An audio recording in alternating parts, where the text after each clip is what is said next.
ओम शांति। अष्टावक्र गीता कल से आगे। अष्टावक्र को राजा जनक ने अपने महल में आमंत्रित किया। दूसरे दिन जब अष्टावक्र वहां पहुंचे तो उन्हें सिंहासन पर बिठाया, स्वयं उनके चरणों में बैठे व शिष्य भाव से अपनी जिज्ञासाओं का इस 12 वर्ष के बालक अष्टावक्र से समाधान कराया। यही शंका समाधान जनक अष्टावक्र संवाद रूप में अष्टावक्र गीता है। अष्टावक्र के संबंध में एक और कथा मिलती है कि राजा जनक ने आत्मज्ञान संबंधी अनेकों शास्त्रों का अध्ययन किया हुआ था। एक शास्त्र में लिखा था कि आत्मज्ञान बहुत ही सरल है, इसके लिए कुछ करना नहीं पड़ता। घोड़े पर चढ़ने के लिए इसके पागड़े में एक पांव रखे व दूसरे पागड़े में रखने में जितना समय लगता है उससे भी कम समय में आत्मज्ञान संभव है। राजा जनक मुमुक्ष थे। वह उनकी जागरूकता एक किसी वैज्ञानिक से कम तो थी नहीं। वह इसकी सत्यता की परख करना चाहते थे। इसके लिए उन्होंने देश के बड़े बड़े विद्वानों को पढ़ते हुए कहा कि इस कथन को सत्य पर प्रमाणित कीजिए, अन्यथा इस पंक्ति को शास्त्र से हटा दीजिए। जिससे सबने मना कर दिया कि हम तो पंडित मात्र हैं, आत्मज्ञान का हमें कुछ पता नहीं है कि ये कैसे होता है। कहते हैं राजा जनक ने उन सबको जेल में डाल देने का आदेश दे दिया। सभी विद्वान जेल में बंदी बना लिए गए। जब अष्टावक्र ने यह समाचार सुना तो वह स्वयं राजा जनक के पास गए एवं उनकी इस चुनौती को स्वीकार करते हुए कहा कि जनक, ऐसा संभव है, वह शास्त्र जो कहते हैं वह पूर्ण सत्य है। मैं इसे प्रमाणित करता हूँ। तुम इन सभी विद्वानों को पहले जेल से मुक्त करो व घोड़ा तैयार करवा के मेरे साथ चलो।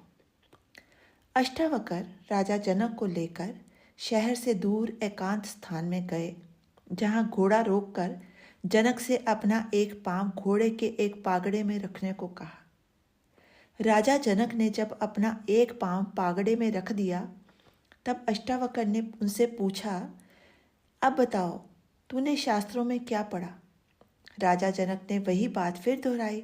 अष्टावक्र ने पूछा कि ये तो सत्य है, किंतु इसके आगे तूने क्या पढ़ा?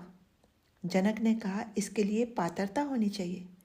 इस पर अष्टावक्र बोल उठे कि क्या यह शर्त तूने पूरी कर ली है? जबकि इसकी शर्त ही पूरी नहीं की तो आत्मज्ञान कैसे संभव है? राजा जनक एक बार चौंक गए, किंतु वह मुमुक्ष थे। आत्मज्ञान की उत्कट इच्छा थी। वे हर कीमत पर इसे प्राप्त करना चाहते थे।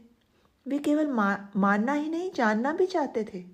वैज्ञानिक की भांति ईश्वर ज्ञान को प्रत्यक्ष देखना चाहते थे। जब ऐसा सद्गुरु उन्हें मिल गया तो वह इस अवसर को खोना भी नहीं चाहते थे। राजा जनक में तीव्र बुद्धि व प्रतिभा थी।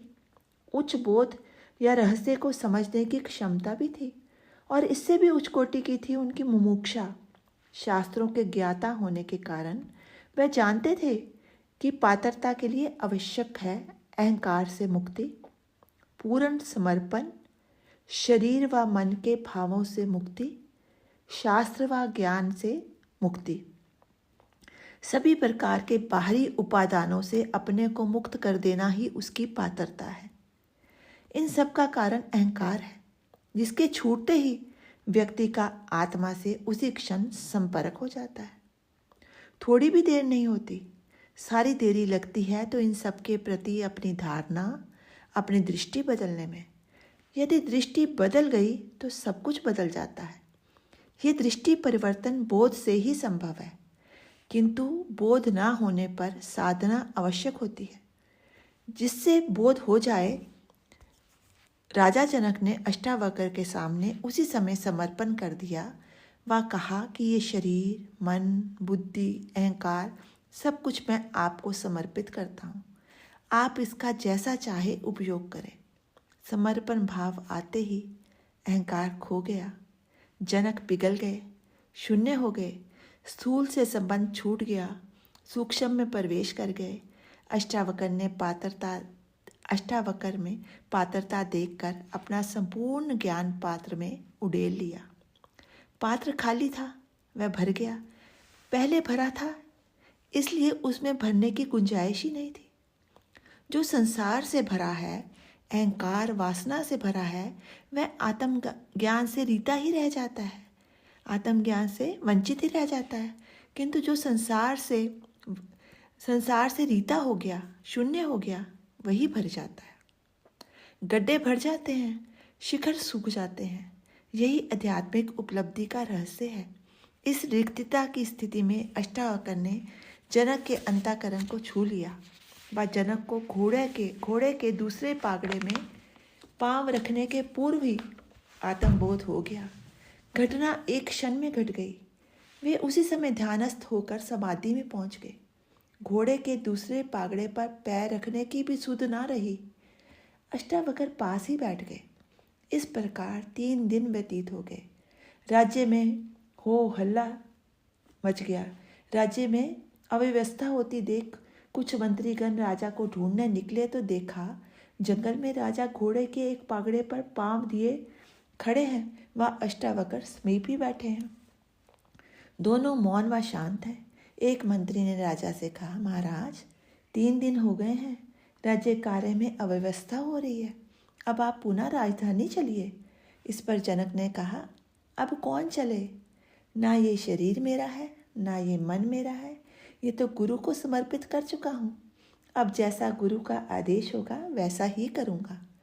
अष्टावक्र समझ गए कि इसे समाधि लाभ हो चुका है, आत्मबोध हो चुका है। केवल एक ही झटके में सारे बंधन टूटकर ये मुक्त हो चुका है। अतः उन्हें फिर से राजधानी जाकर राज्य का कार्य चलाने का उन्होंने फिर आदेश दिया। ओम शांति। शेष कल।